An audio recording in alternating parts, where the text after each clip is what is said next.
So I had a little problem with my snare drum. This is what they refer to as a blowout in the drum industry. The bottom head of my snare drum completely blew out on my last recording. So I'm going to show you guys the basic steps. It's not perfect, but the basic steps on changing out your bottom head.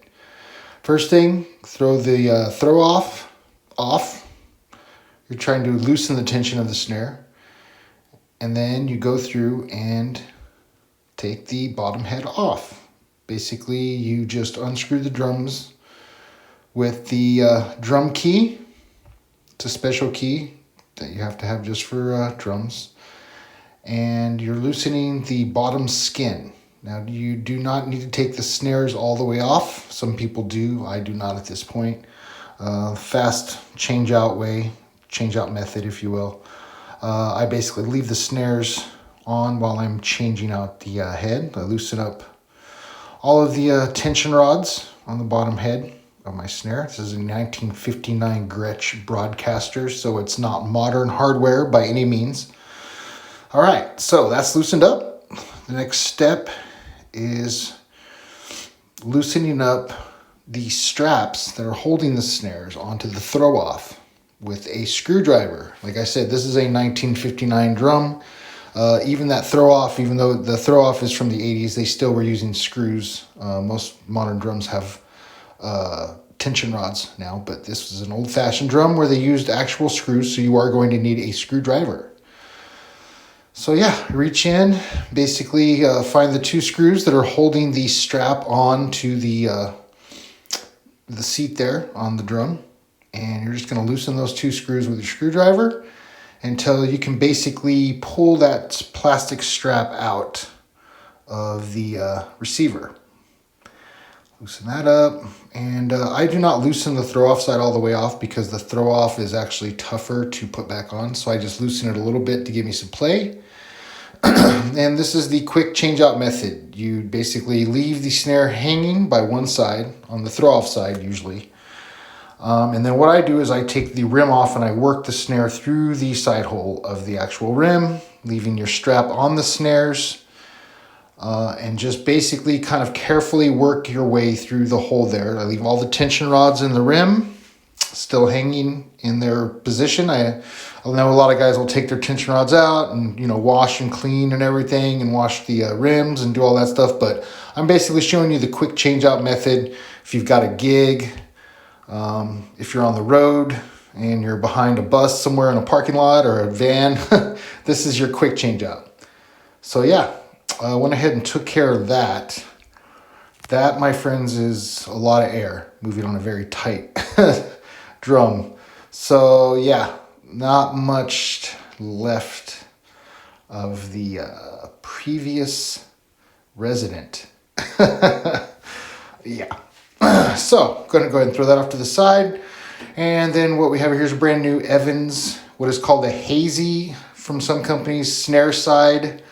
You can ask for either. Most places will know what you mean, but you want a super thin snare side bottom head. The bottom of the snare. It's the thinnest head that you can get. They want the head super thin so you can get that resonance from the snares vibrating against the skin. The head will then vibrate and create that snare drum sound. So yeah, basically ask for a hazy snare side. Any one of your local drum retailers will know what you're talking about, or you can of course get it on Amazon like everything else nowadays. Okay, work your strap back through the hole, basically a reverse of what we just did. Carefully work it through. Now you basically want to kind of just carefully position the rim. Like I said, this isn't perfect. This is just a quick change out on the fly. Pull it through. Make sure your throw off is in the off position. If you have to go back and forth, a lot of times the throw off will just fall down because of gravity and will stay in an up position. Then your tension will be off. So you'll see I'm kind of reaching back, adjusting that throw off again and again because it kept going back to the up position. So you want to make sure that the throw off is in the off position or the down position when you're doing this, because it'll just make things a lot easier for you. Okay, then you go through and you just hand tighten all your screws, all your tension rods. Basically like changing a tire. You go through and you just hand tighten everything. Work the snare strap back through. Get decent tension on all your tension rods. You'll see just basically going around and getting the basic tension. Grab your drum key, and then you're just, again, doing the reverse. Make sure your rim is seated. You want the rim seated nicely on the shell of the drum. Push down on the skin before you start tightening. You want everything to basically seat on the shell itself to create better resonance. Okay, and then as you'll see, I'm tightening the tension rods in a star pattern. Like I said, again, like changing out a tire. When you tighten it back on, you don't want to go in a circle. You want to go in a star pattern to get equal tension across the drum. Again, this is kind of just a fast method, nothing too precise. I'm just cranking it down, getting as tight as I can because the gig is coming up, or you're in the studio and the whole crew's waiting on you to get this thing changed out.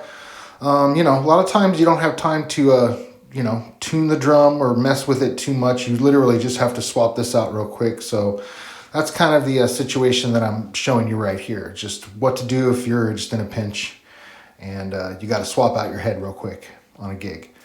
Okay, so again, pulling down the straps, getting them tight. Make sure your throw off is in the opposition. Reach over with the screwdriver and tighten up those two screws as tight as you can possibly get it. You want as much tension as you can get on this side because this is what's going to hold your snares in place. So you want it kind of tight. Then you reach back over, make sure your throw off is good. Make sure your strap's on there. It's not perfectly straight, but it'll work in a pinch. You basically go ahead and get your throw off tightened up, put it back in the on position, and just take your tension all the way around and make sure everything's good. Crank it down, give it a couple of good screws here, and yeah, that's basically swapping out your bottom head. Flip it back over and you're good to go, my friends. Your snare will sound like a snare again. After the gig, after the session, you can go through and do your fine tuning, but you're ready to roll.